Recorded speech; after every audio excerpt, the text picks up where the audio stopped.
Sindh assembly जे committee room में इतलात खाते जो सूबाई वज़ीर नासिर हुसैन शाह ऐं सिंध हुकूमत जे तर्जमान मुर्तज़ा वहाब गॾियल प्रेस कॉन्फ्रेंस कई। प्रेस कॉन्फ्रेंस के खिताब कंदे सिंध हुकूमत जे तर्जमान मुर्तज़ा वहाब चयो त वॾे वज़ीर सैयद मुराद अली शाह कोरोना सबब मुल्क में मुकम्मल लॉकडाउन जी का बि तजवीज़ न ॾिनी आहे, पर सिंध हुकूमत बैनुल सूबाई ट्रांसपोर्ट ते पाबंदी जी तजवीज़ ॾिनी आहे त जीअं कोरोना खे रोके सघिजे। इस तरह का लॉकडाउन का कोई मशवरा वज़ीर आला सिंध ने या हेल्थ डिपार्टमेंट ने नहीं दिया। हमने मशवरे दो हवाले से दिए हैं, वो है इंटर प्रोविंशियल ट्रांसपोर्ट के हवाले से। दूसरी हमने गुजारिश की कि वैक्सीन के प्रोसेस को आसान बनाने की ज़रूरत है, फ़ाल बनाने की ज़रूरत है, और आपको उम्र का जो ये एक हमने सिस्टम रखा है इसको रिलैक्स करने की ज़रूरत है।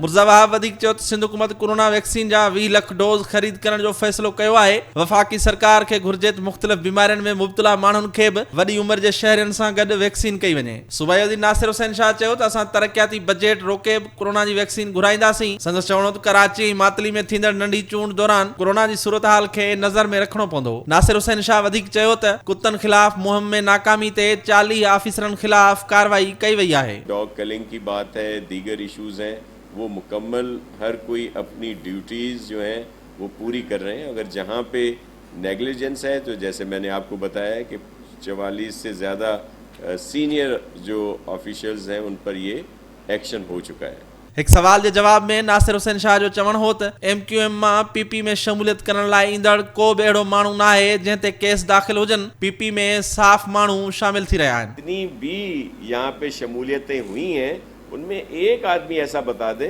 कि जो जेल में था, जो मुल्क से बाहर था, और फिर हमने उसको एमनेस्टी दी, उसको कोई NRO मिला पीपल्स पार्टी में आने से। हमारे पास जो आए हैं उनका किरदार साफ है। कैमरामैन मुस्तफ़ा रिंद सां गॾु शब्बीर लाशारी, सिंध टीवी न्यूज़, कराची।